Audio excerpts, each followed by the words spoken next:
Uma bastarda não tem lugar em viagens de família. As palavras do meu pai ecoaram pela sala enquanto ele fechava as malas, sem nem mesmo olhar para mim. Naquele momento, senti algo dentro de mim se quebrar definitivamente. O som do zíper sendo puxado com força cortou o silêncio que se seguiu.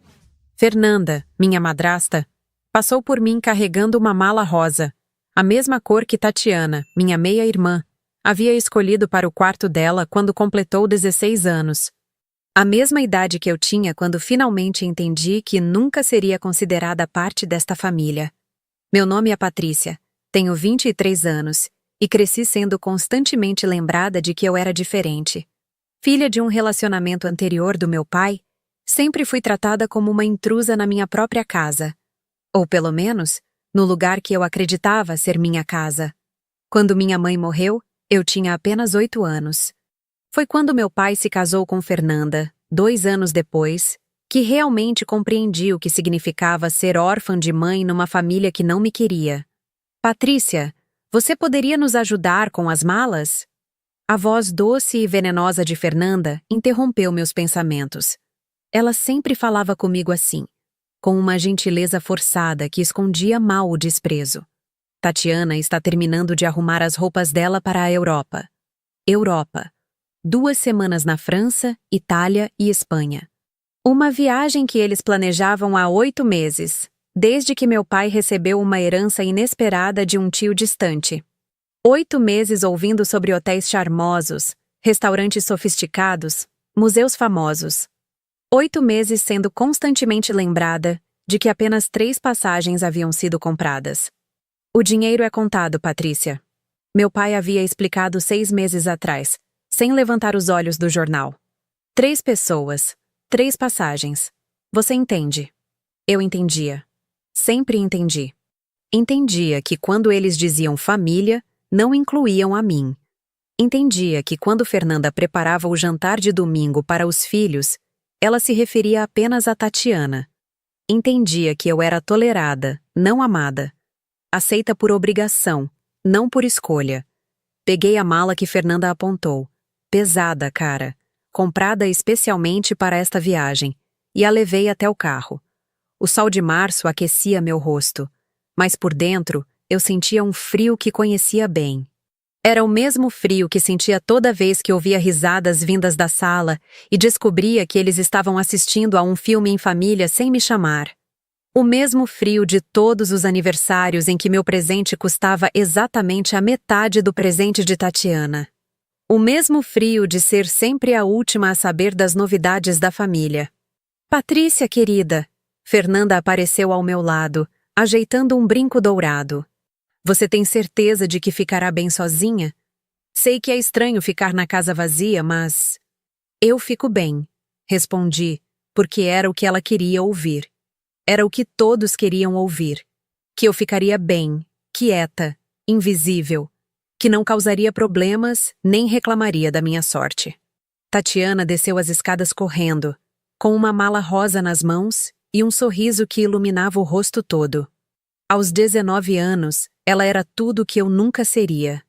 Desejada, celebrada, amada incondicionalmente.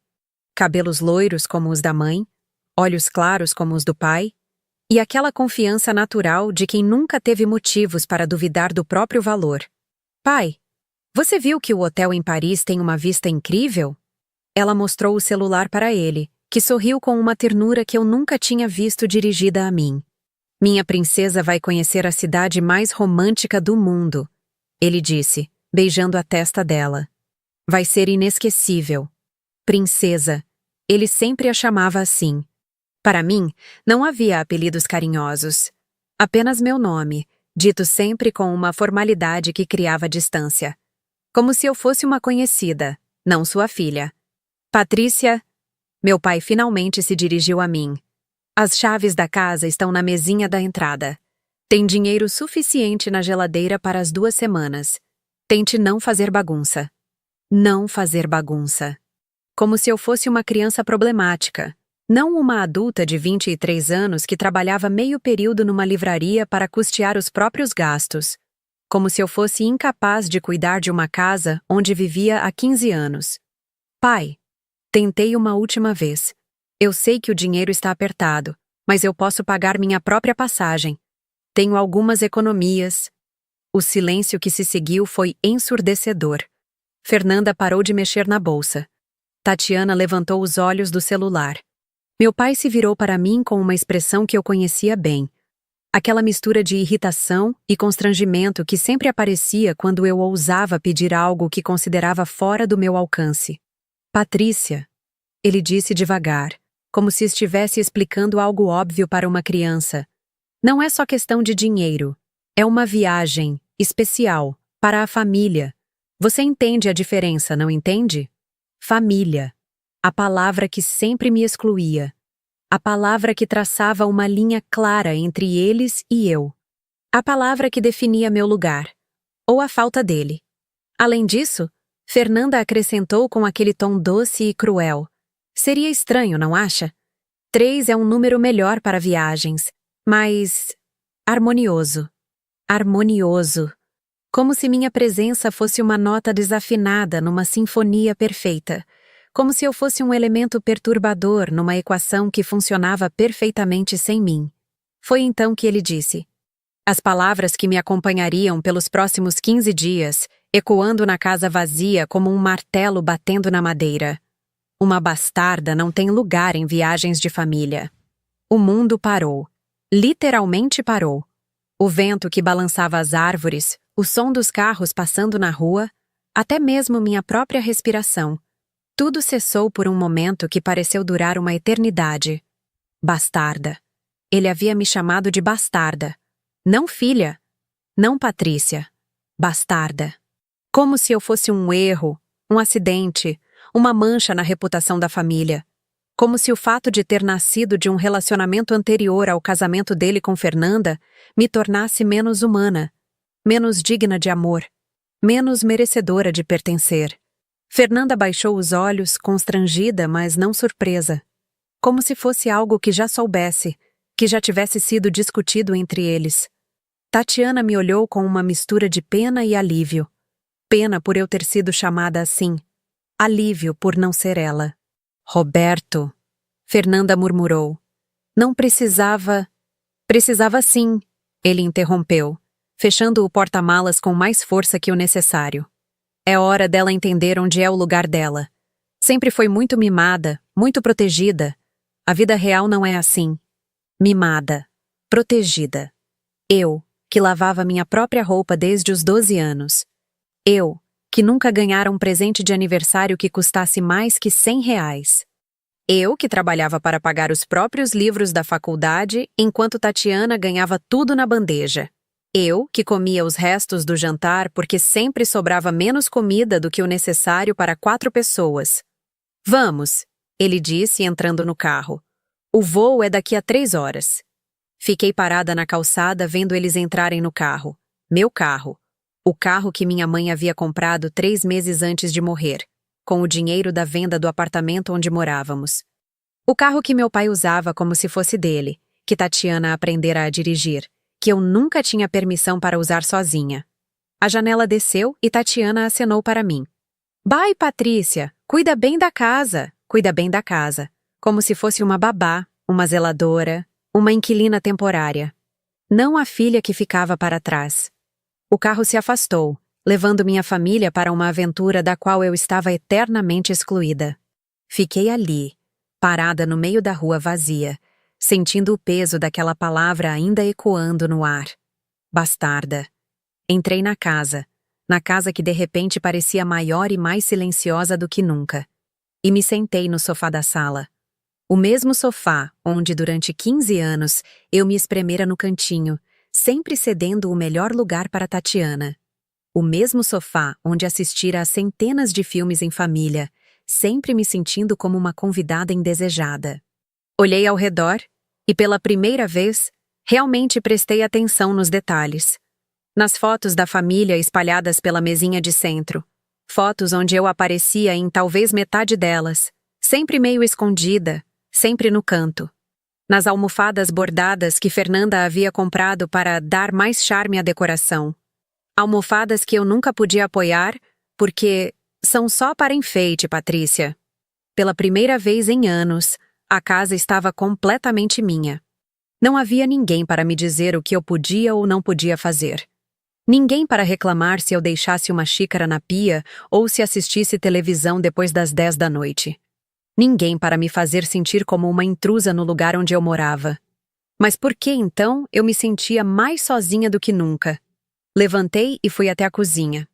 Na geladeira, pregado com um ímã em formato de Torre Eiffel, uma pista cruel da viagem da qual eu fora excluída, havia uma lista escrita com a letra caprichada de Fernanda. Patrícia. Instruções para as 2 semanas. Regar as plantas da varanda, segunda, quarta e sexta.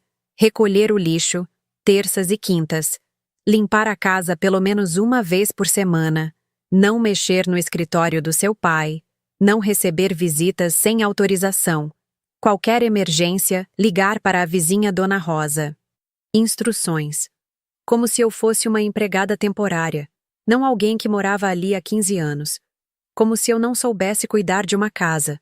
Como se fosse irresponsável demais para tomar decisões básicas. Amarfanhei o papel e o joguei no lixo. Depois, peguei a lista de volta e a alisou sobre a mesa. Não por concordar com as regras, mas porque precisava daquele lembrete constante de como eles me viam. Precisava da raiva que aquelas palavras me causavam. Bastarda. A palavra voltou à minha mente como um bumerangue. Sentei à mesa da cozinha e, pela primeira vez desde a morte da minha mãe, chorei. Chorei pelos 15 anos de humilhações silenciosas. Chorei pelos aniversários esquecidos e pelos natais onde meu presente era visivelmente o mais barato. Chorei pelas noites em que fingia dormir enquanto ouvia risadas vindas do quarto dos meus pais e de Tatiana, assistindo a filmes juntos depois que eu ia deitar. Chorei pela menina de 8 anos que perdera a mãe e ganhara uma família que a tolerava por obrigação. Chorei pela adolescente que aprendera a pedir desculpas por existir. Chorei pela jovem adulta que ainda acreditava que, se fosse boa o suficiente, quieta o suficiente, invisível o suficiente, talvez um dia fosse amada. Quando as lágrimas pararam, senti algo diferente. Não alívio, nem paz. Senti uma curiosidade estranha, quase perigosa. Pela primeira vez em 15 anos, eu estava completamente sozinha nesta casa. Completamente livre para ir onde quisesse, fazer o que quisesse, descobrir o que quisesse. Meus olhos se voltaram para o corredor que levava ao escritório do meu pai. O lugar proibido. O único cômodo da casa onde eu nunca havia entrado, onde até mesmo Tatiana só podia ir com permissão expressa. Não mexer no escritório do seu pai. A instrução ecoou na minha mente, mas desta vez não trouxe obediência automática. Trouxe rebeldia. Trouxe uma vontade súbita de quebrar pelo menos uma regra, de ser pelo menos uma vez a filha problemática que eles sempre insinuaram que eu era. Bastarda. Se era assim que eles me viam, talvez fosse hora de me comportar como tal. Levantei da mesa e caminhei devagar pelo corredor. Cada passo ecoava na casa vazia. Cada movimento me aproximava da porta que sempre estivera fechada para mim.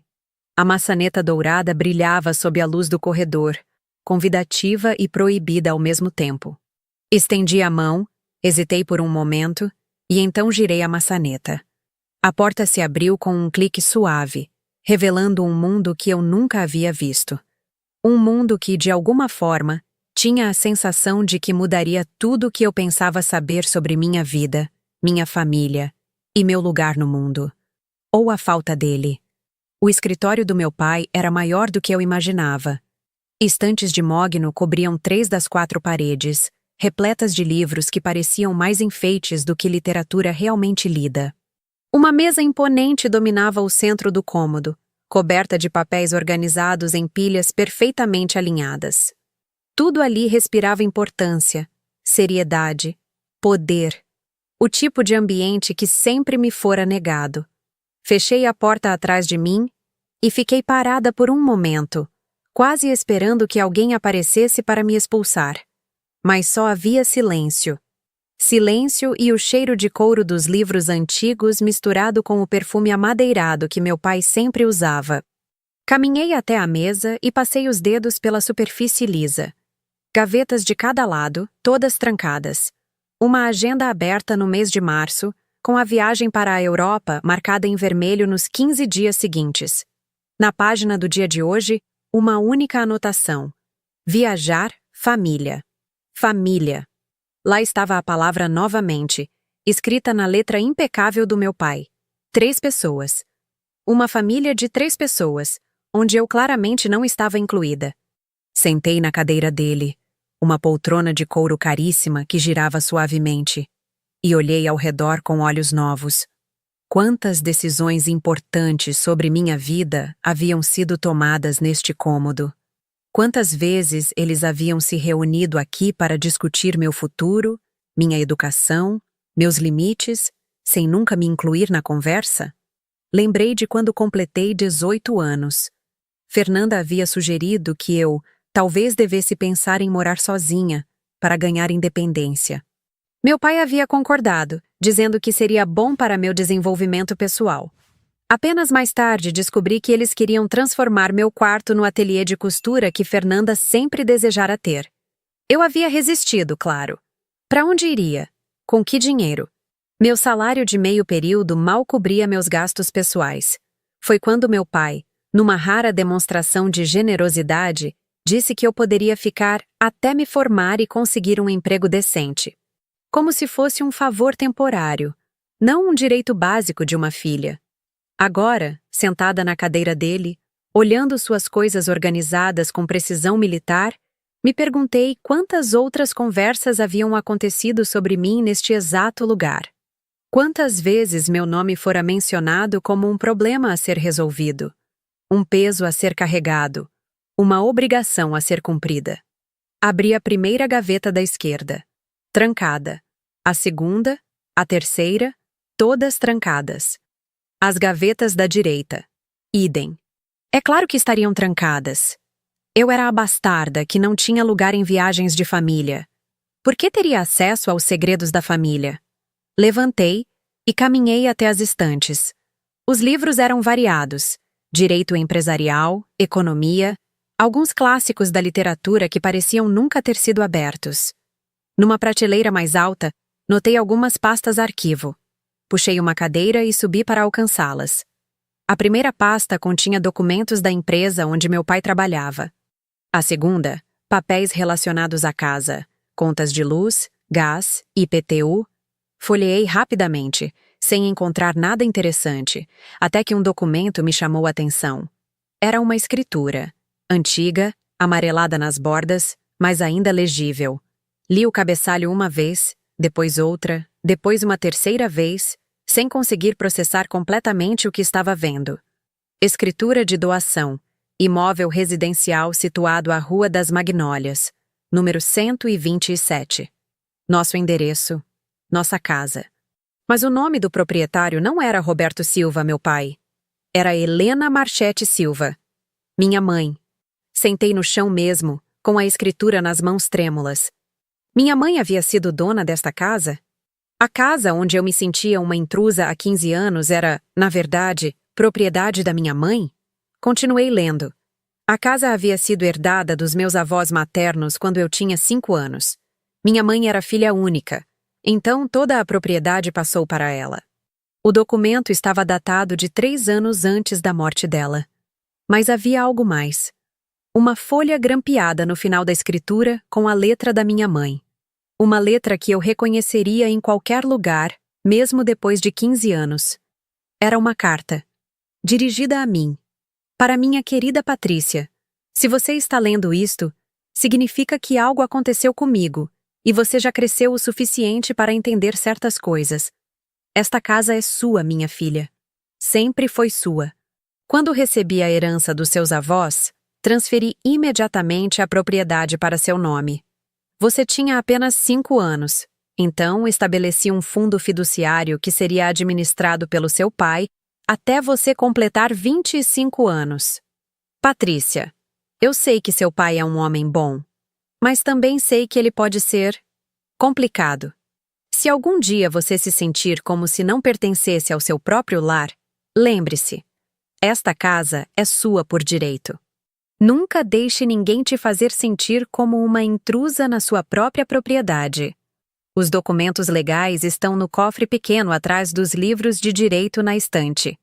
A combinação é o dia e mês do seu nascimento, 0804. Use-o se precisar. Ame-se, minha filha. Você vale mais do que jamais permitirão que acredite. Com todo o meu amor, Helena. Minhas mãos tremiam tanto que mal conseguia segurar o papel. Li a carta 3 vezes, 4, 5, até que cada palavra se gravasse na minha memória como ferro em brasa. A casa era minha. Sempre foi minha. Durante 15 anos, eu havia me sentido como uma refugiada, uma dependente, uma intrusa que deveria ser grata por ter um teto sobre a cabeça. E durante esses 15 anos, eu era, na verdade, a legítima proprietária do lugar onde vivia. Meu pai sabia. É claro que sabia. Ele havia administrado o fundo fiduciário.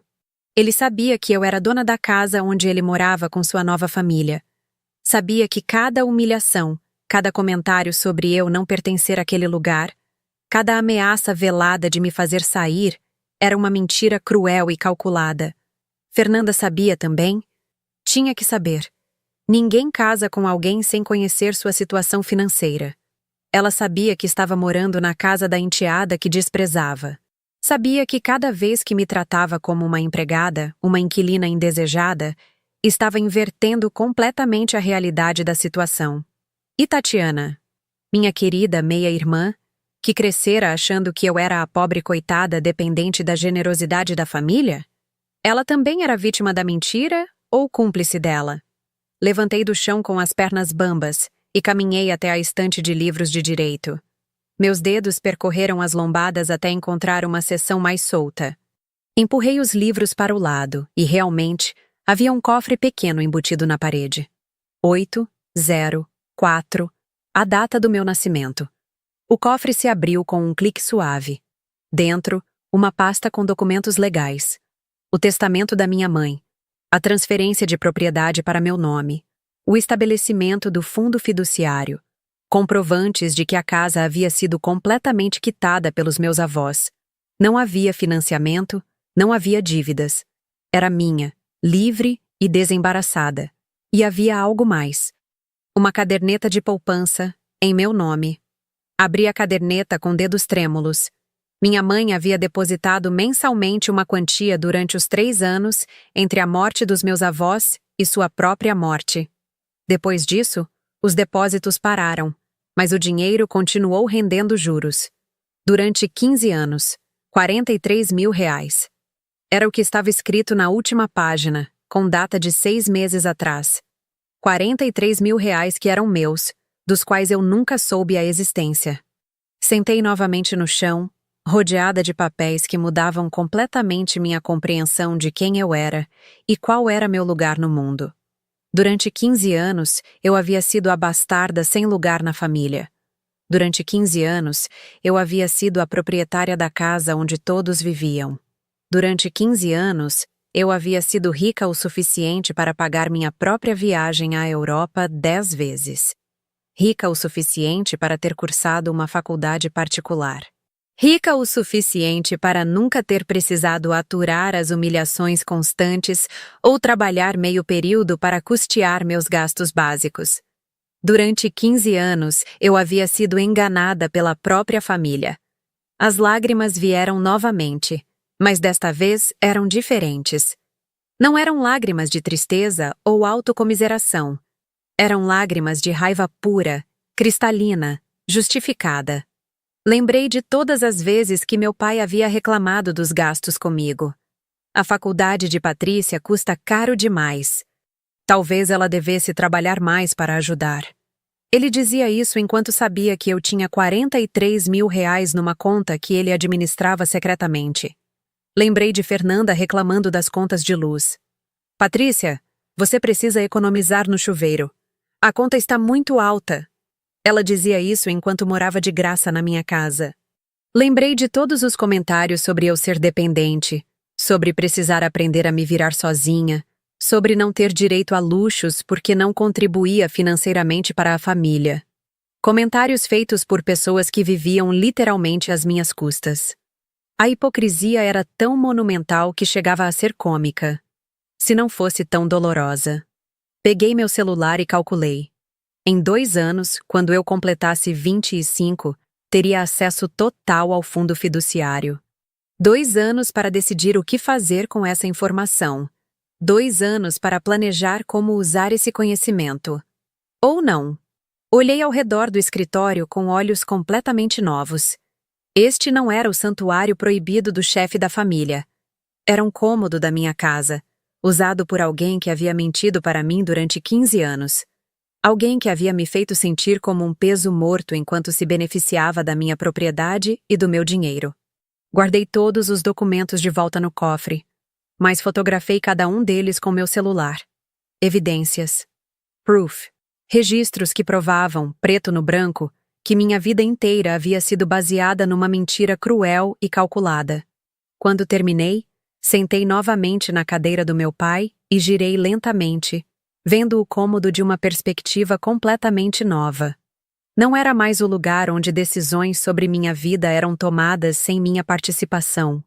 Era apenas um escritório numa casa que me pertencia, usado por um homem que havia abusado da minha confiança e ingenuidade durante 15 anos. Peguei a agenda dele e folheei as páginas. Compromissos de trabalho, lembretes pessoais, aniversários da família. O aniversário de Tatiana estava marcado em maio, com uma nota. Presente, R$ 2.000. Meu aniversário, em abril, não estava marcado em lugar nenhum. R$ 2.000 para Tatiana. Enquanto isso, meus presentes de aniversário nunca passavam de R$ 100, e ainda vinham acompanhados de comentários sobre como eu deveria ser grata, porque dinheiro não dava em árvore. Dinheiro não dava em árvore, mas aparentemente crescia numa conta bancária em meu nome, administrada secretamente pelo homem que me chamava de bastarda. Fechei a agenda e me levantei. Tinha muito o que processar, muito o que planejar. Eles voltariam em 2 semanas, bronzeados e felizes, esperando encontrar a mesma Patrícia submissa e grata que havia ficado para trás. A bastarda que sabia qual era seu lugar. Mas eu não era mais aquela pessoa. Não podia ser, depois do que havia descoberto. Saí do escritório e fechei a porta atrás de mim, mas desta vez não foi por medo ou obediência. Foi por estratégia. Eles não podiam saber que eu havia descoberto a verdade. Pelo menos, não ainda. Fui até a cozinha e peguei a lista de instruções que Fernanda havia deixado. Li novamente, mas desta vez cada item soava diferente. Regar as plantas da varanda. As plantas na varanda da minha casa. Limpar a casa pelo menos uma vez por semana. Limpar minha própria casa. Não mexer no escritório do seu pai. Não mexer no escritório que ficava na minha casa. Não receber visitas sem autorização. Não receber visitas na minha própria casa sem autorização de pessoas que moravam lá de favor. A ironia era tão absurda que eu quase ri. Quase. Em vez disso, peguei uma caneta e escrevi na parte de baixo da lista. PS. Obrigada por cuidar da minha casa durante minha ausência temporária. Espero que tenham aproveitado a viagem paga com o dinheiro do fundo fiduciário da filha bastarda. Depois apaguei. Não era hora ainda. Mas algum dia seria. Algum dia, muito em breve, seria minha vez de estabelecer as regras na casa que sempre foi minha. Minha vez de decidir quem tinha lugar em viagens de família. Minha vez de definir o que significava pertencer. Por enquanto, tinha 2 semanas para me preparar. 2 semanas para decidir como usar essas informações. 2 semanas para planejar como a bastarda se tornaria dona da situação. Literalmente dona. Passei a noite acordada, navegando entre a incredulidade e uma raiva que crescia como uma tempestade silenciosa. Cada memória que eu revisitava ganhava uma nova dimensão, agora que eu conhecia a verdade. Cada humilhação, cada momento em que me senti como uma intrusa, cada vez que agradeci pela generosidade de me permitirem ficar, tudo isso havia acontecido na minha própria casa, custeado pelo meu próprio dinheiro. Na manhã seguinte, decidi fazer algo que nunca havia feito antes. explorar minha casa completamente. Não como a filha tolerada que pede permissão para existir, mas como a proprietária que tinha todo o direito de conhecer cada canto do lugar que lhe pertencia. Comecei pelo meu próprio quarto, um cubículo pequeno, mal ventilado, com uma janela que dava para o quintal dos fundos. Durante anos, eu havia aceito aquele espaço sem questionar, grata por ter um lugar para dormir. Agora, andando pelo corredor, notei que meu quarto era o menor da casa. Menor que o quarto de Tatiana, menor que o quarto de hóspedes que praticamente nunca era usado, menor até que o escritório do meu pai. Entrei no quarto de Tatiana. A porta nunca ficava trancada. Por que ficaria? Ela nunca teve motivos para esconder nada de ninguém nesta casa. O quarto era 3 vezes maior que o meu, com uma suíte completa, um closet espaçoso e uma janela enorme que dava para a rua arborizada. A decoração havia sido refeita pelo menos 4 vezes desde que ela se mudara para cá, sempre que ela enjoava das cores ou do estilo. Lembrei de quando eu havia pedido para pintar meu quarto. Tinha 16 anos e sonhava com paredes azuis em vez do bege descascado que me acompanhava desde criança. Fernanda havia suspirado dramaticamente e dito que reformas custavam caro demais, Patrícia. Talvez quando a situação financeira melhorasse. 2 semanas depois, Tatiana ganhara um quarto completamente novo porque havia visto uma decoração linda numa revista. Caminhei até o closet dela e abri as portas. Roupas caras organizadas por cor e estação. Vestidos que custavam mais que meu salário mensal. Sapatos de marcas que eu só conhecia de vitrine. Bolsas, acessórios, bijuterias finas. Um arsenal de luxo para uma garota de 19 anos que nunca trabalhara um dia na vida. No meu closet, se é que o armário apertado do meu quarto podia ser chamado assim, havia 12 peças de roupa boa. 12. Eu as conhecia de cor porque tinha que fazer as combinações durarem a semana inteira. O resto eram camisetas básicas, jeans comprados em promoção, sapatos que eu usava até literalmente furar. Saí do quarto de Tatiana e fui para o quarto do meu pai e Fernanda, a suíte principal da casa. Mais uma vez, nunca havia entrado ali sem ser especificamente chamada, geralmente para receber alguma bronca ou instrução. Era um quarto luxuoso, com uma cama king size, uma televisão de 50 polegadas na parede e um banheiro com banheira de hidromassagem. Abri o closet de Fernanda. Era quase do tamanho do meu quarto. Centenas de peças, muitas com etiquetas ainda penduradas. Sapatos organizados como numa loja de departamento. Bolsas que eu reconhecia de vitrines de shopping center, com preços que faziam meu estômago embrulhar só de pensar. No gaveteiro dela, entre perfumes importados e joias, encontrei algo interessante. Extratos bancários. Normalmente, eu não me atreveria a mexer em coisas pessoais, mas as regras haviam mudado depois da descoberta de ontem. Folheei os extratos dos últimos meses. Gastos em salão de beleza. R$ 400 mensais. Compras em lojas de roupas, entre R$ 800 e R$ 1.200 por mês. Restaurantes caros, pelo menos R$ 300 semanais. Tudo isso numa conta conjunta com meu pai. Enquanto isso, eu contava moedas para comprar um livro da faculdade. Peguei meu celular e abri a calculadora. Só os gastos mensais de Fernanda com futilidade somavam quase R$ 3.000. Em um ano, eram mais de R$ 30.000. Em 15 anos, o cálculo me deixou nauseada. Mais de R$ 400.000. R$ 400.000 gastos em luxos para uma mulher que morava de favor na minha casa, enquanto eu era constantemente lembrada de que custava caro demais para a família. Guardei os extratos exatamente onde os encontrei e saí do quarto. Cada descoberta era como uma camada de verniz sendo removida, revelando a podridão que estava por baixo. A hipocrisia, a manipulação, a crueldade sistemática disfarçada de cuidado parental. Fui para a sala e me sentei no sofá, olhando para as fotografias espalhadas pela mesinha de centro. Desta vez, analisei cada uma com atenção.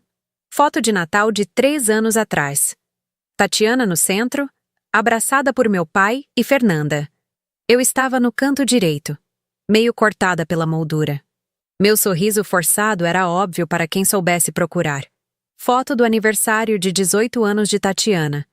Ela soprava velas num bolo elaborado, cercada por amigos e família. Eu estava ao fundo, servindo os convidados como uma garçonete. Ninguém achara estranho a filha da família estar trabalhando na festa da meia-irmã. Foto da formatura de Tatiana no ensino médio. Novamente, ela no centro das atenções. Eu aparecia numa foto menor, no lado, como uma figurante na celebração de outra pessoa. Peguei uma das fotos e a observei mais de perto. Era da última comemoração de Dia dos Pais.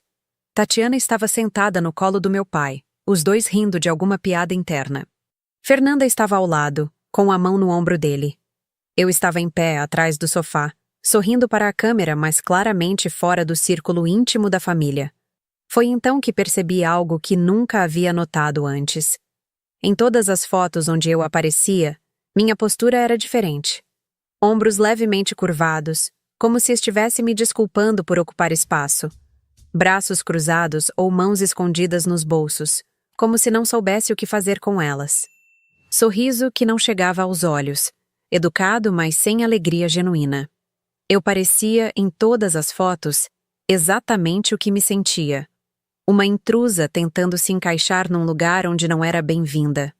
Levantei e fui até a cozinha.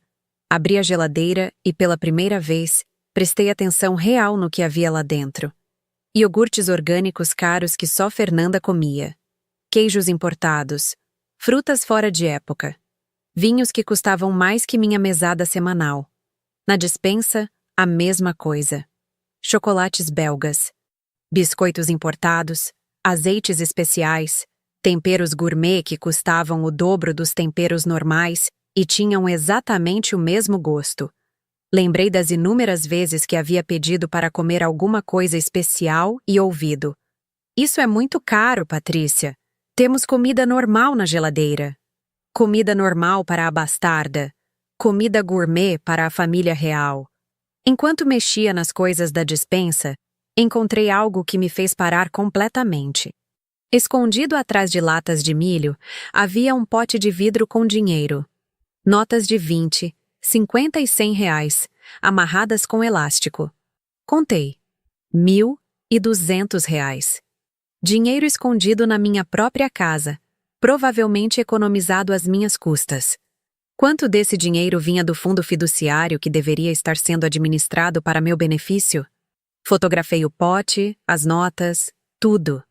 Mais evidências da mentira que havia sido minha vida. Voltei para o escritório. Desta vez, não hesitei em mexer em tudo. Puxei gavetas, revirei papéis, procurei por mais cofres ou esconderijos. Na terceira gaveta da mesa, encontrei uma pasta etiquetada Patrícia Documentos. Meu coração disparou. Uma pasta inteira sobre mim? Abri com as mãos tremendo. Dentro, havia cópias de todos os documentos que eu havia encontrado no cofre.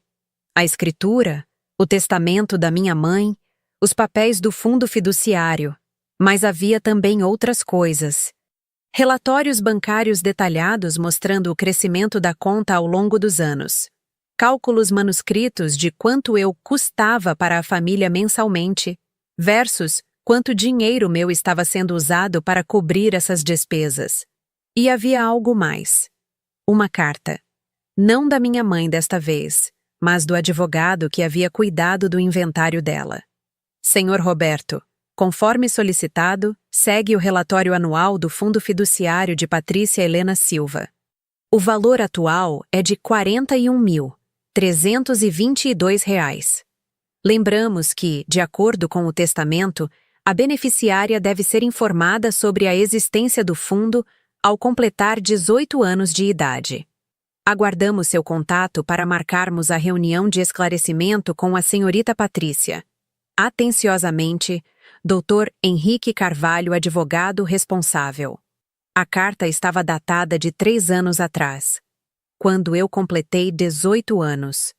Eu deveria ter sido informada sobre o dinheiro há 3 anos. 3 anos durante os quais continuei trabalhando meio período para custear meus gastos básicos. 3 anos durante os quais engoli humilhações sobre ser dependente financeiramente. 3 anos durante os quais fui constantemente lembrada de que custava caro demais para a família. 3 anos de mentiras deliberadas e cruéis. Havia mais cartas do advogado. Uma de 2 anos atrás, outra do ano passado, todas perguntando quando seria feita a reunião de esclarecimento comigo. Todas aparentemente ignoradas pelo meu pai. Na última carta, de 6 meses atrás, o tom era mais firme. Senhor Roberto, esta é nossa 4ª tentativa de agendar a reunião obrigatória com a senhorita Patrícia. O testamento de sua falecida esposa é claro quanto à necessidade de informar a beneficiária sobre seus direitos ao completar a maioridade. Caso não tenhamos resposta em 30 dias, seremos obrigados a contactar diretamente a senhorita Patrícia para cumprir nossas obrigações legais. Dr. Henrique Carvalho. Peguei meu celular e procurei o escritório do Dr. Henrique Carvalho online. Ainda existia. Ainda funcionava. Por que ele nunca havia me contactado diretamente, então? Continuei fuçando na pasta e encontrei a resposta. Uma carta de resposta do meu pai para o advogado. Doutor Henrique, Patrícia está passando por um período difícil na faculdade e não queremos sobrecarregá-la com questões financeiras complexas. Além disso, ela ainda é muito imatura para lidar com uma quantia tão significativa de dinheiro. Sugiro que aguardemos até ela completar 25 anos, quando estará mais preparada para assumir essas responsabilidades. Roberto Silva. Imatura. Aos 23 anos, eu era considerada imatura demais para saber sobre meu próprio dinheiro, mas madura o suficiente para trabalhar e pagar meus próprios gastos. Madura o suficiente para ser constantemente criticada por custar caro demais. Madura o suficiente para ser chamada de bastarda e excluída de viagens de família.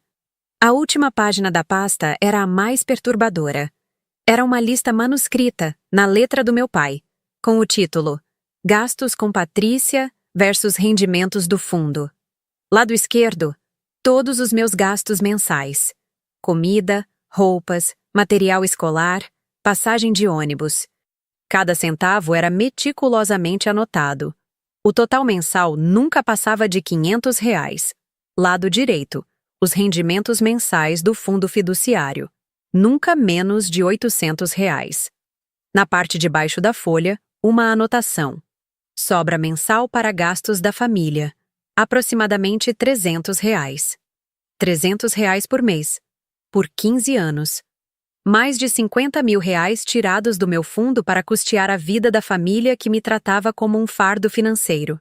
Fechei a pasta e me sentei no chão do escritório, tentando processar a magnitude da traição. Não era apenas mentira. Era roubo. Era abuso psicológico. Era uma crueldade tão sistemática e calculada que chegava a ser assombrosa. Durante 15 anos, eu havia sido gaslighted para acreditar que era um peso morto numa família generosa. Durante 15 anos, eu havia sido financeiramente abusada por pessoas que se beneficiavam diretamente do meu dinheiro. Durante 15 anos, eu havia sido manipulada para me sentir grata por migalhas enquanto eles viviam do que me pertencia. E a viagem para a Europa? Quantos dos R$ 8 mil que eles haviam gasto vinham do meu fundo? Quanto da herança do tio distante era real? E quanto era simplesmente uma desculpa para justificar gastos feitos com o meu dinheiro? Peguei o celular e liguei para o escritório do Dr. Henrique Carvalho. Uma secretária atendeu. Gostaria de marcar uma consulta com o doutor. Henrique, disse, tentando manter a voz firme. Meu nome é Patrícia Helena Silva. Ele cuidou do inventário da minha mãe. Oh! A secretária pareceu surpresa. Senhorita Patrícia, o doutor há anos tenta entrar em contato com a senhora. Pode vir hoje à tarde? Ele vai fazer questão de encaixá-la na agenda. Posso sim, respondi. Que horas? Às 3 da tarde? O doutor ficará muito feliz em finalmente conhecê-la pessoalmente. Desliguei o telefone e olhei ao redor do escritório mais uma vez. Em menos de 24 horas, Minha vida inteira havia sido virada de cabeça para baixo. Em menos de 24 horas, eu havia descoberto que era vítima de uma das manipulações mais cruéis que uma família pode infligir a um de seus membros. Mas também havia descoberto algo mais importante. Eu tinha poder. Dinheiro, propriedade, direitos legais.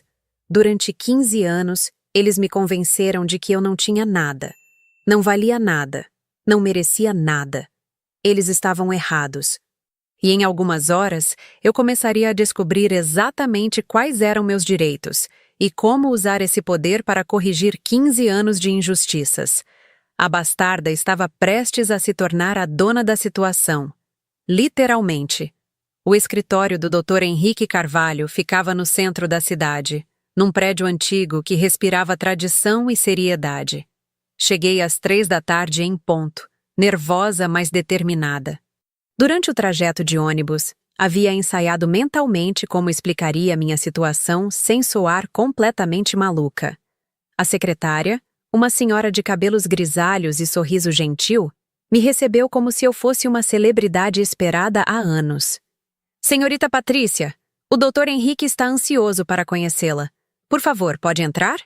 O advogado era um homem na casa dos 60 anos, com óculos de leitura pendurados no pescoço e uma expressão que misturava alívio e preocupação. Levantou-se assim que entrei e estendeu a mão. Senhorita Patrícia, finalmente. Por favor, sente-se. Aceita um café? Aceitei, mais para ganhar tempo e acalmar os nervos do que por vontade real. Ele serviu 2 xícaras e se sentou atrás da mesa, me observando com curiosidade paternal. Bem, ele começou. Imagino que esteja aqui porque finalmente descobriu sobre o fundo fiduciário? A pergunta direta me pegou desprevenida. O senhor sabia que eu não sabia? Doutor. Henrique suspirou profundamente. Senhorita Patrícia, há 3 anos venho tentando marcar uma reunião com a senhora. Seu pai sempre arranjava desculpas, que estava na época de provas, que estava passando por dificuldades emocionais, que não era o momento certo. Comecei a suspeitar que ele não havia contado sobre a herança. Herança? Minha voz saiu mais alta que pretendia. Que herança? Eu só soube do fundo fiduciário ontem. O rosto do advogado se transformou numa expressão de horror genuíno. Meu Deus! Ele não contou nada? Absolutamente nada? Sobre o quê? Meu coração começou a bater mais rápido. Doutor Henrique, pelo amor de Deus, me conte tudo. Eu preciso saber. Ele abriu uma gaveta e retirou uma pasta grossa com meu nome escrito na frente. Senhorita Patrícia, sua mãe não deixou apenas a casa e uma conta poupança. Ela deixou muito mais. Abriu a pasta e começou a retirar documentos. Sua mãe era filha única, e seus avós eram pessoas muito prósperas. Além da casa, ela herdou 3 apartamentos no centro da cidade, todos alugados, um terreno na praia, em Florianópolis, e investimentos em renda fixa que, ao longo destes 15 anos, se multiplicaram consideravelmente. Senti o mundo girar ao meu redor. Apartamentos, terreno, investimentos, tudo em seu nome, administrado em fideicomisso até você completar 25 anos, ou até decidir emancipar-se legalmente, o que pode fazer a qualquer momento, sendo maior de idade. Ele me entregou uma folha com números. O patrimônio total atual é de aproximadamente R$800 mil. R$800 mil. A xícara de café escorregou da minha mão e se estilhaçou no chão, mas eu nem notei. R$800 mil. Eu era rica? Durante 15 anos, enquanto contava centavos para comprar um lanche na faculdade, eu era rica.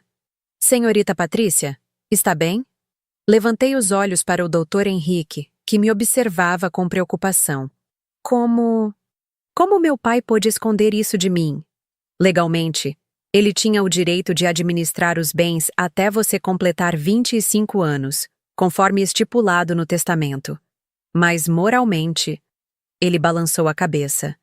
Ele deveria tê-la informado sobre a herança aos 18 anos. Sua mãe deixou instruções claras nesse sentido. Instruções? Dr. Henrique abriu outra seção da pasta. Há uma carta dela para você. que deveria ter sido entregue no seu aniversário de 18 anos, e um vídeo. Um vídeo? Sua mãe gravou uma mensagem para você quando soube que estava doente. Está aqui há 15 anos esperando. Ele apontou para um pendrive sobre a mesa. Peguei o pequeno objeto com mãos trêmulas. 15 anos.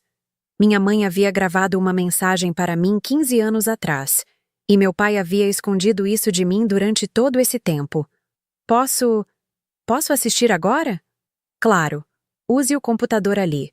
Conectei o pendrive no computador do escritório e cliquei no único arquivo. A tela ficou preta por um momento. Depois apareceu o rosto da minha mãe. Ela estava mais magra do que eu me lembrava, com um lenço na cabeça cobrindo a careca da quimioterapia. Mas seus olhos eram os mesmos que me olhavam no espelho todos os dias. Ela estava sentada no que reconheci como sendo a sala da nossa antiga casa, antes de nos mudarmos para a casa atual. Minha querida Patrícia, sua voz me atingiu como um soco no estômago. Se você está assistindo isso, significa que eu não estou mais aí para te guiar pessoalmente. Espero que você tenha crescido forte, inteligente e feliz. Lágrimas começaram a escorrer pelo meu rosto. Era a primeira vez que ouvia a voz da minha mãe em 15 anos. Primeiro, quero que saiba que você é amada. Incondicionalmente, eternamente amada. Você é minha maior alegria e meu maior orgulho. Segundo, quero que saiba que você nunca precisará depender de ninguém financeiramente. Seus avós e eu trabalhamos muito para garantir que você tivesse independência. Ela parou para tossir, e meu coração se partiu vendo-a doente e frágil. Patrícia, você é dona de uma casa, 3 apartamentos, um terreno e investimentos que garantirão sua estabilidade para toda a vida. Nunca permita que alguém te faça sentir como se você fosse um fardo ou devesse favor a alguém. Você é uma jovem rica e independente. Rica e independente. Enquanto meu pai me chamava de bastarda que custava caro demais. Confio no seu pai para administrar esses bens até você estar pronta, mas quero que saiba sobre eles aos 18 anos. É seu direito. Se alguém tentar te convencer do contrário, procure o Dr. Henrique. Ele tem instruções para te ajudar. Ela se inclinou para mais perto da câmera, e sua expressão ficou mais séria. Patrícia, minha filha, você vale muito. Nunca aceite ser tratada como menos do que merece. Você tem sangue de pessoas fortes, trabalhadoras, prósperas. Você é a herdeira de uma linhagem de mulheres que nunca se curvaram diante de ninguém. Lembre-se disso sempre. O vídeo terminou com ela mandando um beijo e dizendo: "Te amo, minha princesa." Fiquei olhando para a tela preta por vários minutos, em silêncio total. Dr. Henrique respeitou meu momento e não disse nada. Ele sabia, murmurei finalmente. Meu pai sabia de tudo isso e me escondeu deliberadamente. Receio que sim. E os apartamentos? O terreno? Como eles são administrados? Uma imobiliária cuida dos aluguéis. O dinheiro é depositado mensalmente numa conta em seu nome. Aproximadamente R$ 2.500 por mês, há 15 anos. Fiz o cálculo mentalmente. R$ 450 mil só de aluguéis. R$ 450 mil que deveriam estar numa conta em meu nome, mas dos quais eu nunca soube. Onde está esse dinheiro? Dr. Henrique hesitou. Seu pai tem procuração para administrar as contas. Suponho que esteja sendo aplicado em seu nome, mas... Seria prudente verificar. Como posso verificar? Posso solicitar um extrato bancário completo. Levará alguns dias. Por favor, faça isso. Minha voz estava ficando mais firme, mais determinada. Quero saber exatamente onde está cada centavo do meu dinheiro. Passamos as 2 horas seguintes revisando cada documento, cada investimento, cada propriedade. Doutor. Henrique me explicou meus direitos, as opções legais que eu tinha e como poderia assumir o controle total do meu patrimônio se quisesse. Uma coisa importante, ele disse quando estávamos terminando. Você pode emancipar-se financeiramente a qualquer momento. Não precisa esperar até os 25 anos. Basta assinar alguns documentos e tudo passará para seu controle direto. E a casa onde moro? Como funciona? A casa é sua. Sempre foi. Seu pai não tem nenhum direito legal sobre ela. Se você quiser, pode pedir para ele sair amanhã mesmo. Essa informação atingiu meu cérebro como um raio. Eu podia expulsar meu pai da minha própria casa. Eu podia expulsar a família inteira se quisesse. Doutor Henrique, perguntei devagar. Se eu descobrir que meu pai usou meu dinheiro para gastos pessoais, isso é crime? Dependendo da situação, pode constituir apropriação indébita, sim. Principalmente se ele usou os recursos para benefício próprio em vez de aplicá-los em seu nome. Contei para ele sobre a pasta que encontrara no escritório, sobre as anotações mostrando que meu pai usava sobras do meu fundo para gastos da família, sobre os extratos bancários de Fernanda, sobre o dinheiro escondido na despensa. O rosto do Dr. Henrique ficou cada vez mais sério conforme eu falava. Senhorita Patrícia, isso é muito grave. Se você tem evidências de que seus recursos foram desviados para gastos pessoais dele, precisamos agir rapidamente. O que posso fazer? Primeiro, vamos obter os extratos bancários completos para verificar exatamente como seu dinheiro foi usado. Segundo, se confirmarmos irregularidades, você pode decidir se quer mover uma ação civil para reaver o dinheiro, ou até mesmo uma ação criminal. E a casa? Posso assumir o controle imediato? Pode. A casa é sua. Se quiser, posso preparar os documentos hoje mesmo para que você assuma oficialmente a posse. Não precisa da autorização de ninguém. Senti uma onda de poder me invadir. Pela primeira vez em 15 anos, eu tinha escolhas reais. Pela primeira vez, eu não dependia da boa vontade de ninguém. Dr. Henrique, quero emancipar-me financeiramente. Quero o controle total do meu patrimônio. E quero os extratos bancários o mais rápido possível. Farei tudo hoje mesmo. Os documentos ficarão prontos amanhã de manhã. Uma última coisa, disse, levantando-me da cadeira. Se eu decidir que quero que meu pai e sua família saiam da minha casa, qual é o prazo legal que preciso dar a eles? Para familiares? Formalmente, 30 dias. Mas dado que é sua propriedade e você é maior de idade, pode ser imediato se houver justa causa. 15 anos de abuso psicológico e financeiro constituem justa causa? Dr. Henrique me olhou com uma mistura de admiração e preocupação. Constituem sim. Mas, Patrícia, pense bem antes de tomar decisões drásticas. São questões familiares complexas. Dr. Henrique, respondi pegando minha bolsa. Durante 15 anos, eles me fizeram acreditar que eu era uma bastarda sem lugar na família. Ontem descobri que eles são inquilinos não pagantes na minha casa. As questões familiares complexas já foram resolvidas por eles há muito tempo. Saí do escritório com uma pasta cheia de documentos e uma clareza mental que não sentia há anos. O mundo havia mudado completamente em 48 horas. Eu havia mudado completamente. No ônibus de volta para casa, minha casa, revisei tudo o que havia descoberto. Não era apenas rica. Era muito rica. Rica o suficiente para nunca mais depender de ninguém. Rica o suficiente para fazer escolhas baseadas no que eu queria, não no que me era permitido querer. E pela primeira vez em 15 anos, sabia exatamente o que queria. Queria minha casa de volta. Queria meu dinheiro de volta. Queria minha dignidade de volta. E em uma semana, quando eles voltassem da Europa, provavelmente custeada com o meu próprio dinheiro, eu estaria pronta para reivindicar tudo isso. A bastarda havia descoberto que era a rainha do castelo. E rainhas não pedem permissão para governar. Os próximos dias passaram numa velocidade surreal. Dr. Henrique trabalhou com eficiência impressionante e em 48 horas eu tinha em mãos todos os documentos necessários para assumir o controle total do meu patrimônio. Os extratos bancários chegaram no terceiro dia e o que eles revelaram foi ainda pior do que eu imaginara.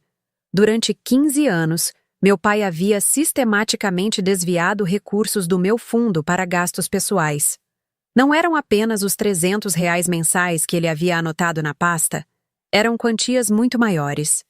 Reformas na casa que deveriam ter custado R$ 10.000 haviam sido cobradas por 25 mil, com a diferença indo para a conta pessoal dele. Investimentos educacionais para Tatiana que nunca existiram. Emergências médicas da família que eram, na verdade, férias caras. No total, quase R$ 200 mil haviam sido desviados ao longo dos anos. R$ 200 mil que deveriam estar aplicados em meu nome, gerando rendimentos para meu futuro. Sentada na mesa da minha cozinha, revisei cada documento pela 10ª vez. Não era mais raiva que eu sentia. Era uma fúria fria, calculada, implacável. O tipo de fúria que não grita nem quebra coisas, mas planeja com precisão cirúrgica. Eles voltariam da viagem no dia seguinte. 15 dias de Europa custeados, eu tinha certeza absoluta, com o dinheiro que haviam roubado de mim. 15 dias durante os quais eu havia me transformado de vítima em vingadora. Liguei para o Dr. Henrique. Doutor, quero que prepare uma notificação formal. Quero que meu pai, Fernanda e Tatiana tenham 30 dias para deixar minha propriedade. Patrícia, você tem certeza? São medidas muito drásticas. Tenho certeza absoluta. E quero também que inicie os processos legais para reaver o dinheiro desviado. Isso significa processo criminal, você entende? Seu pai pode ser preso. A possibilidade não me causou nenhum segundo de hesitação. Ele me roubou por 15 anos, doutor. Me fez acreditar que eu era um fardo enquanto vivia às minhas custas, que ele enfrente as consequências. Muito bem. Os documentos estarão prontos amanhã. Desliguei e olhei ao redor da casa com olhos completamente novos. Não era mais o lugar onde eu era tolerada por generosidade alheia. Era minha propriedade, meu patrimônio, meu lar. E eu estava prestes a reivindicá-lo oficialmente. Passei o resto do dia fazendo algo que nunca havia feito antes, planejando como queria que minha casa fosse. Andei pelos cômodos imaginando mudanças, decorações novas, móveis que eu escolheria. Pela primeira vez em 15 anos, podia sonhar com um espaço que fosse verdadeiramente meu. Na manhã seguinte, acordei às 5 da manhã. Eles chegariam por volta das 3 da tarde, de acordo com o horário do voo que Tatiana havia postado nas redes sociais. Eu tinha 10 horas para me preparar para o momento mais importante da minha vida. Às 8 da manhã, Dr. Henrique chegou com todos os documentos. Notificação de despejo, procuração revogada, ação de reintegração de posse, denúncia criminal por apropriação indébita. Uma pilha de papéis que representava minha libertação legal de 15 anos de abuso. Patrícia, ele disse, entregando-me os documentos. Uma vez que você entregar essas notificações, não há volta. Tem certeza absoluta? Doutor, ontem à noite eu sonhei com minha mãe. Ela me disse que estava orgulhosa de eu finalmente ter encontrado minha força. Nunca estive tão certa de alguma coisa na vida. Ele sorriu. Sua mãe criou uma filha corajosa. Espero que encontre a paz que merece. Depois que ele foi embora, passei as horas seguintes organizando a casa exatamente como eu queria. Removi todas as fotos em que eu aparecia no canto ou fora de foco, deixando apenas aquelas onde eu estava claramente incluída e feliz. Reorganizei os móveis da sala para criar um ambiente mais acolhedor. Cozinhei um almoço elaborado, o primeiro que eu fazia para mim mesma sem me preocupar com o custo dos ingredientes. Às 2 da tarde, liguei para um chaveiro. Preciso trocar todas as fechaduras da minha casa. É possível fazer hoje? Claro, senhora. Posso estar aí em 1 hora. Enquanto esperava o chaveiro, fiquei na varanda observando a rua. Minha rua. Em frente à minha casa. Pela primeira vez, realmente me senti em casa naquele lugar. O chaveiro chegou pontualmente e começou o trabalho. 4 fechaduras novas. Porta da frente, porta dos fundos, portão do jardim e porta do escritório. Quando ele terminou, eu tinha em mãos as únicas chaves da propriedade. Às 13h15 da tarde, ouvi o barulho familiar do carro subindo a rua. Meu coração acelerou, mas não de medo ou ansiedade. Era excitação pura. Chegara a hora da verdade. Posicionei-me na janela da sala e observei eles saindo do carro. Estavam bronzeados, sorridentes, carregados de sacolas de compras.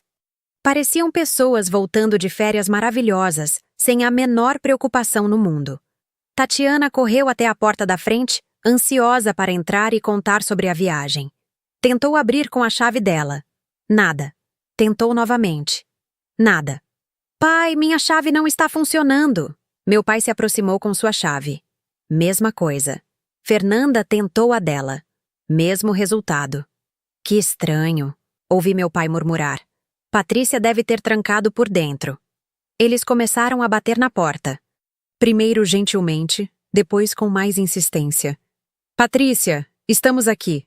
Abra a porta. Esperei alguns minutos antes de responder.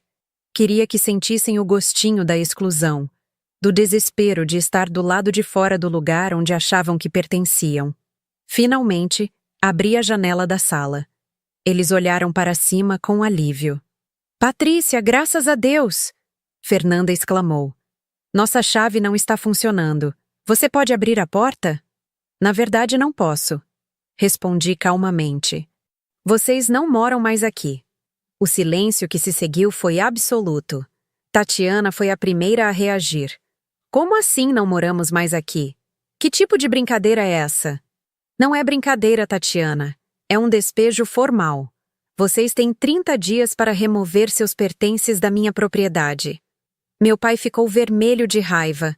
Sua propriedade? Patrícia, você enlouqueceu? Esta é minha casa. Na verdade, pai, esta casa nunca foi sua. É minha desde que eu tinha 5 anos de idade. Você apenas administrava em fideicomisso até eu decidir assumir o controle. O que eu fiz ontem? Joguei pela janela os documentos legais. Eles se espalharam no chão da varanda como confete. Aí estão as notificações oficiais. Despejo com prazo de 30 dias. Revogação da sua procuração. E também há uma denúncia criminal por apropriação indébita de R$200 mil dos meus fundos. Fernanda empalideceu. Patrícia, o que você está dizendo? Que R$200 mil? Os R$200 mil que vocês roubaram de mim ao longo de 15 anos. Os R$200 mil que deveriam estar aplicados em meu nome, mas que foram usados para custear o estilo de vida de luxo de vocês. Os R$200 mil que provavelmente pagaram por essa viagem à Europa. Meu pai pegou os papéis do chão e começou a ler. A cada linha, sua expressão ficava mais desesperada. Patrícia, filha, acho que você não entendeu bem a situação. Eu administro seus bens porque sou seu pai, porque tenho experiência. Porque você é um ladrão, interrompi. E não sou mais sua filha. Bastardas não têm família, lembra? Você mesmo disse. Tatiana começou a chorar. Patrícia, por favor, onde vamos morar? Eu não tenho para onde ir. Talvez possam usar parte dos R$200 mil que roubaram de mim para alugar um lugar. Ah, espera. Esse dinheiro já foi gasto, não foi? Fernanda tentou uma abordagem diferente. Patrícia, querida, sei que às vezes fomos um pouco duros com você, mas somos uma família. Podemos conversar sobre isso como adultos. Fernanda, respondi. Durante 15 anos você me tratou como empregada na minha própria casa. Durante 15 anos você gastou meu dinheiro em roupas caras e restaurantes gourmet, enquanto me fazia sentir culpada por custar caro demais. Não temos nada para conversar. Meu pai tentou uma última cartada. Patrícia, você não pode fazer isso. Sou seu pai. Tenho direitos. Você tem o direito de permanecer calado, respondi. E deveria usar esse direito considerando que a polícia logo vai querer conversar com você sobre os desvios de dinheiro. Foi então que ele explodiu. Sua malcriada, sua ingrata, depois de tudo que fizemos por você, tudo que fizeram por mim? Minha voz subiu pela primeira vez. Vocês me roubaram, me humilharam, me fizeram acreditar que eu era um peso morto enquanto viviam às minhas custas. 15 anos comendo migalhas enquanto vocês se banqueteavam com meu dinheiro. Abri mais a janela e me debrucei para fora. Sabem qual é a parte mais engraçada? Vocês sempre me fizeram sentir como se eu devesse ser grata por ter um teto sobre a cabeça. Bem, agora vocês vão saber como é a sensação de não ter nenhum. Fernanda tentou mais uma vez. Patrícia, pelo menos deixe Tatiana ficar. Ela não tem culpa de nada disso. Tatiana teve 19 anos para perceber que algo estava errado. 19 anos vendo sua meia-irmã sendo humilhada diariamente e nunca disse uma palavra. Ela é tão culpada quanto vocês. Mas ela é menor de idade, Fernanda protestou. Tatiana tem 19 anos. É maior de idade há mais de 1 ano. E mesmo que fosse menor, a responsabilidade por ela é sua e do meu pai, não minha. E peguei as chaves novas e as balancei na janela. Estas são as únicas chaves desta casa. Minhas chaves. Da minha casa. Vocês têm 30 dias para remover seus pertences. Depois disso, qualquer coisa que sobrar será considerada lixo abandonado. Patrícia! Meu pai gritou. Você não pode nos deixar na rua. Por 15 anos vocês me deixaram sem lar emocional. Agora vocês sabem como é não ter um lar físico também. Fechei a janela e fechei as cortinas. Eles ficaram do lado de fora gritando, batendo na porta, implorando, ameaçando. Mas eu não abri. Não ia abrir nunca mais. Sentei no sofá da sala, do meu sofá, na minha sala, e ouvi o barulho do lado de fora diminuir gradualmente. Eventualmente, eles devem ter percebido que eu não mudaria de ideia e foram embora. A casa ficou em silêncio. Mas desta vez não era o silêncio da solidão. Era o silêncio da paz. Pela primeira vez em 15 anos, eu estava verdadeiramente em casa. Peguei o telefone e liguei para uma pizzaria. Quero uma pizza grande, com todos os ingredientes mais caros que vocês têm. Nossa, vai ser uma pizza bem cara, senhora. Não tem problema, respondi, sorrindo. Hoje eu descobri que posso pagar. Enquanto esperava a pizza, caminhei pela casa vazia. Minha casa vazia. Amanhã começaria a mobiliar e decorar tudo do meu jeito. Amanhã começaria a viver a vida que sempre deveria ter sido minha. Mas hoje, apenas hoje, queria saborear o silêncio da vitória. O silêncio de uma bastarda que descobriu ser rainha. A bastarda havia reivindicado seu reino. E não pretendia abdicar nunca mais. 3 meses depois, acordei na minha cama nova, no meu quarto redesenhado, na minha casa completamente transformada. O sol entrava pela janela que agora dava para o jardim da frente. Eu havia trocado de quarto com Tatiana, ou melhor, com o quarto que era dela. Agora era meu escritório. Levantei e caminhei descalça pelo piso de madeira que havia mandado instalar. Cada passo ecoava de forma diferente agora. Não eram mais os passos hesitantes de alguém que pedia permissão para existir. Eram os passos firmes de alguém que sabia exatamente onde pertencia. A casa estava irreconhecível. Paredes que eu havia mandado derrubar para criar espaços maiores. Móveis que eu havia escolhido pessoalmente, sem me preocupar com o preço. Cores que refletiam minha personalidade, não o gosto conservador de Fernanda. Pela primeira vez na vida, eu morava num lugar que era verdadeiramente meu reflexo. Na cozinha, preparei um café enquanto revisava mentalmente os últimos 3 meses. Não havia sido fácil.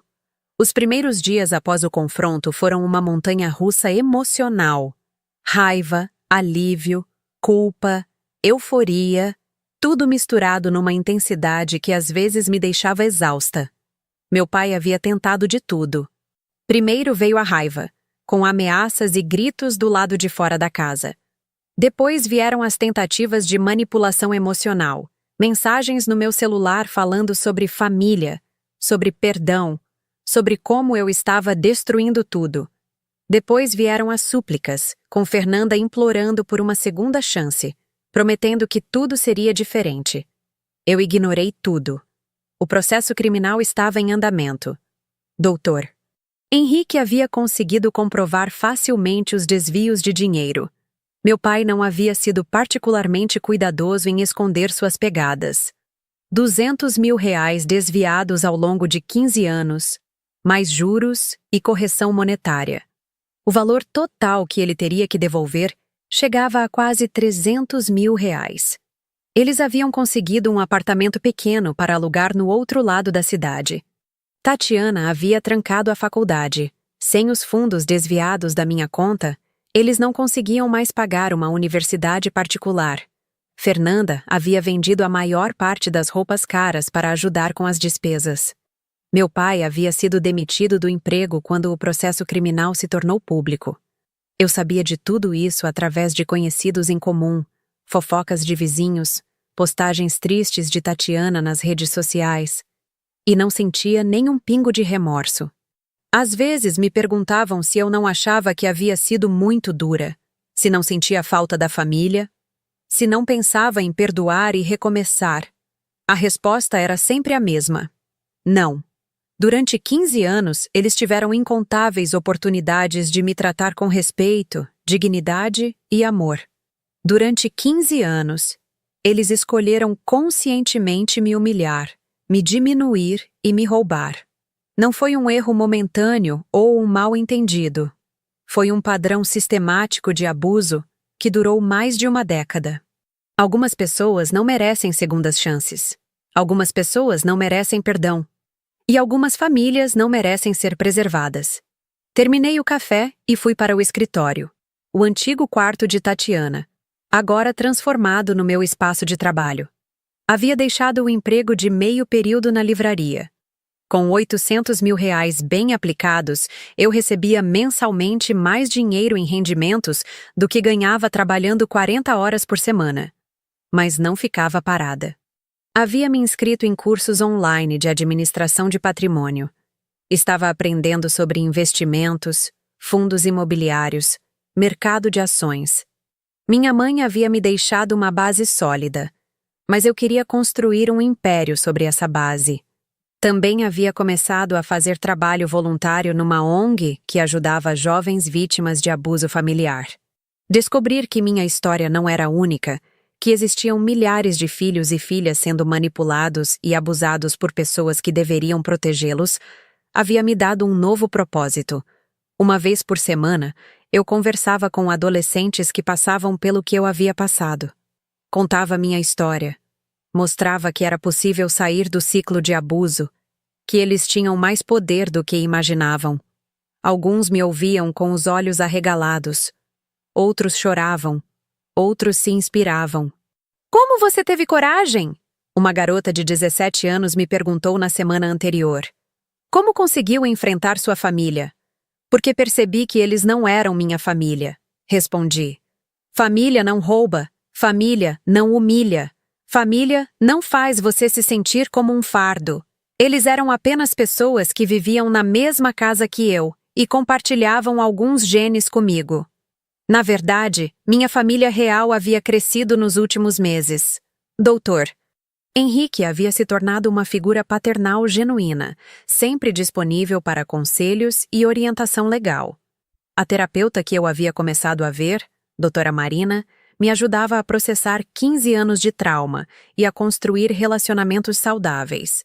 Os voluntários da ONG haviam se tornado amigos verdadeiros. E havia Lucas. Conheci Lucas no curso de investimentos.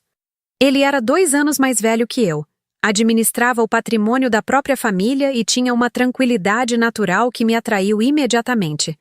Quando contei minha história para ele, esperava pena ou horror. Em vez disso, ele disse: "Você é a pessoa mais corajosa que já conheci."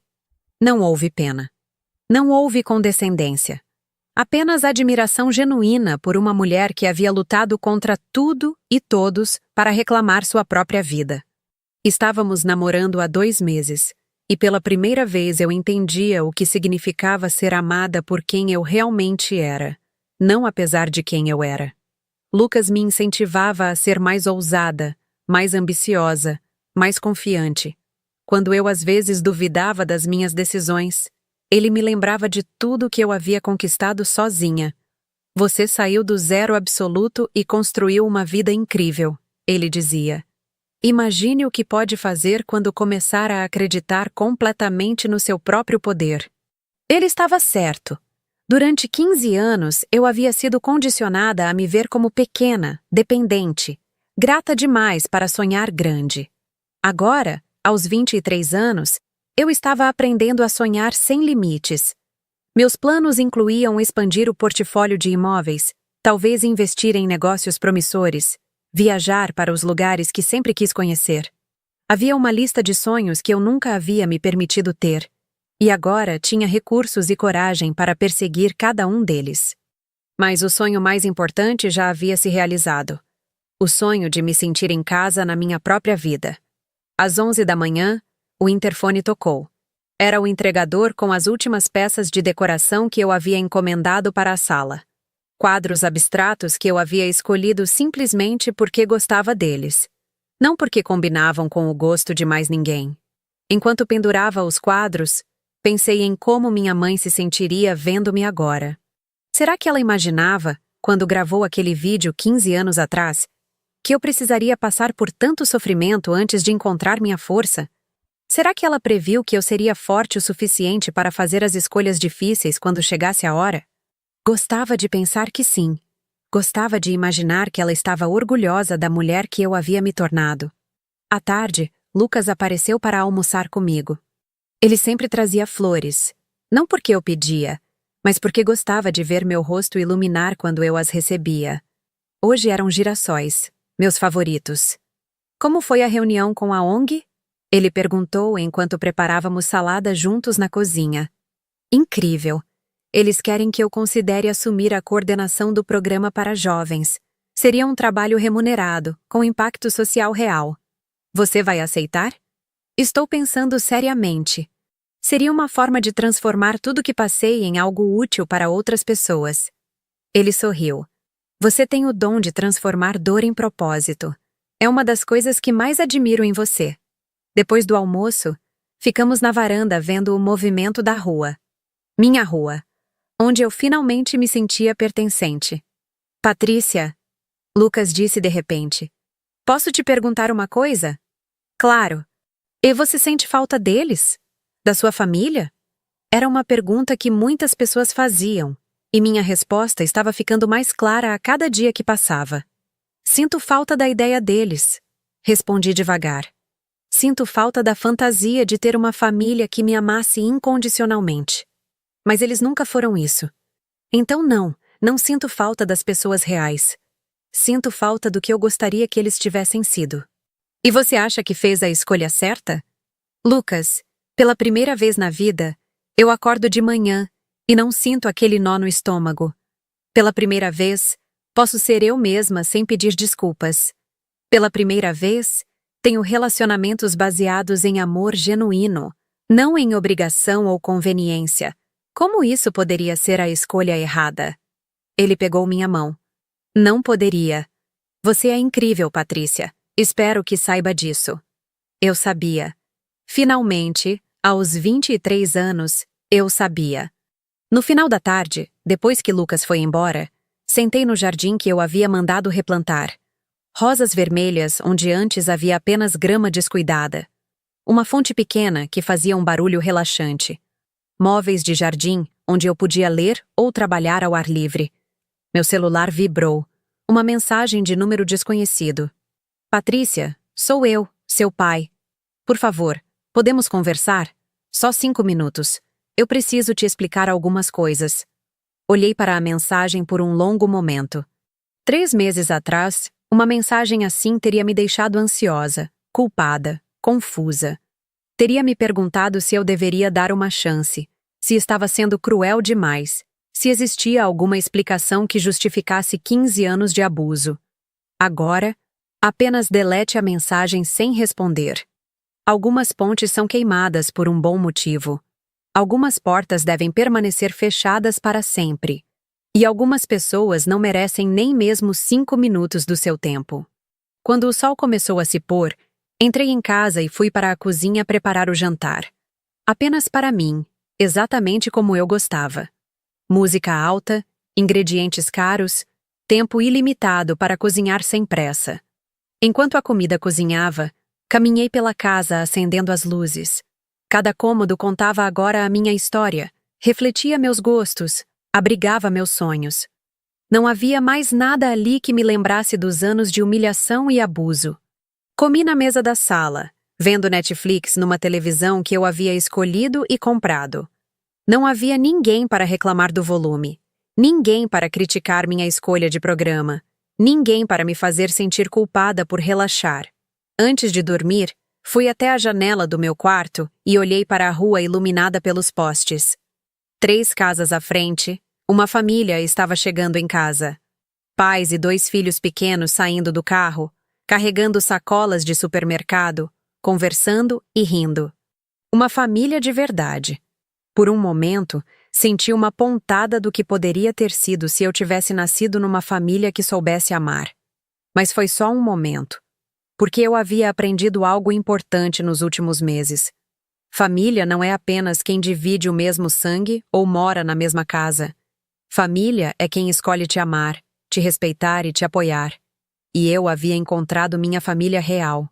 Dr. Henrique, Doutora Marina, os amigos da ONG, Lucas. Pessoas que me escolheram, assim como eu as escolhi.